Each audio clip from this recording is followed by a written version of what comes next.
দেখছেন ধর্মযুদ্ধ 2024। আপনারা জানেন আজই রাজ্যে প্রথম দফার নির্বাচন এবং সেই নির্বাচন কিন্তু ইতিমধ্যেই শুরু হয়ে গিয়েছে। আজ সকাল থেকেই কিন্তু সকাল 7টা থেকে রাজ্যের যে তিনটি লোকসভা কেন্দ্র রয়েছে অর্থাৎ জলপাইগুড়ি, কোচবিহার এবং আলিপুরদুয়ার, সেই তিনটি কেন্দ্রে কিন্তু আজ সকাল থেকেই ভোট গ্রহণ শুরু হয়েছে এবং সেদিকে অবশ্যই আমাদের যেমন নজর রয়েছে, তার পাশাপাশি আমরা যেদিকে এবার নজর রাখবো অর্থাৎ মাথা ভাঙায় এক কেন্দ্রীয় বাহিনীর জওয়ানের অস্বাভাবিক মৃত্যু। বেলতলার একটি স্কুলে ডিউটিরত অবস্থায় অসুস্থ হয়ে পড়েন সহকর্মীরা। হাসপাতালে নিয়ে গেলে মৃত বলে ঘোষণা করেন চিকিৎসকেরা।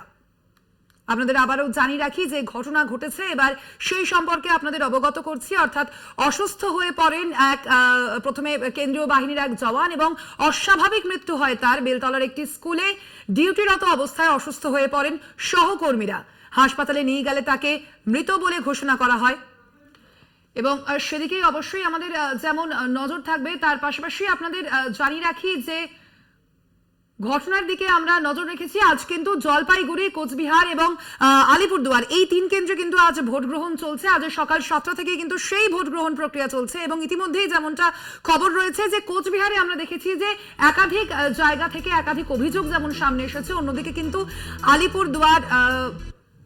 আলিপুরদুয়ার বা জলপাইগুড়ি কেন্দ্রে যথেষ্ট শান্তিপূর্ণভাবে নির্বাচন অনুষ্ঠিত এখনো পর্যন্ত হচ্ছে, ভোট গ্রহণ প্রক্রিয়া চলছে। তার পাশাপাশি যে খবরের দিকে আমরা এই মুহূর্তে নজর রেখেছি অর্থাৎ এক কেন্দ্রীয় বাহিনীর জওয়ানের মৃত্যু ঘটেছে, অস্বাভাবিক মৃত্যুর ঘটনা ঘটেছে। বেলতলার একটি স্কুলে ডিউটিরত অবস্থায় তিনি প্রথমে অসুস্থ হয়ে পড়েন এবং তারপরে হাসপাতালে তাকে নিয়ে গেলে মৃত বলে ঘোষণা করা হয়। এ বিষয়ে আরো বিস্তারিত জানবো। আমাদের সঙ্গে ফোন লাইনে রয়েছেন আমাদের প্রতিনিধি সত্য সুন্দর ভট্টাচার্য। সত্য সুন্দর, ঠিক কি কারণে কেন্দ্রীয় বাহিনীর এই জওয়ানের অস্বাভাবিক মৃত্যুর ঘটনা?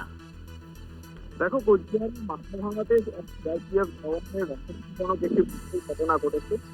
বৃহস্পতিবার রাতে বিবেক কুমার মিলু নামের এই সিআরপিএফ জওয়ান, তিনি তাকে অসুস্থ করলে তাকে হাসপাতালে ভর্তি করা হয়। মাথা ভাঙার 22 হাই স্কুলে তিনি রেসপন্স অর্থাৎ কিউআরটি যে টিম রয়েছে সেই টিমের দায়িত্বে ছিল। তাতে হঠাৎ করেই তার নাক দিয়ে রক্তপাত শুরু হয় এবং তারপর তাকে হাসপাতালে নিয়ে যাওয়া হলে চিকিৎসকেরা তাকে মৃত বলে ঘোষণা করেন। ইতিমধ্যেই এই কিউআরটির দায়িত্বে থাকা যে জওয়ান বিবেক কুমার মিলু, তার দেহ ময়না তদন্তের জন্য পাঠানো হয়েছে। 42 বছর বয়সী এই জওয়ানের বাড়ি বিহারে নওদা জেলায় বলে এখনো পর্যন্ত জানা গিয়েছে। তবে গোটা ঘটনায় কি কারণে এই মৃত্যুর ঘটনা সেটা তদন্ত করে দেখছে জেলা পুলিশ। একদমই ধন্যবাদ তোমাকে। আমরা কথা বললাম, আমাদের প্রতিনিধি সত্য সুন্দর ভট্টাচার্য ছিলেন ফোন লাইনে।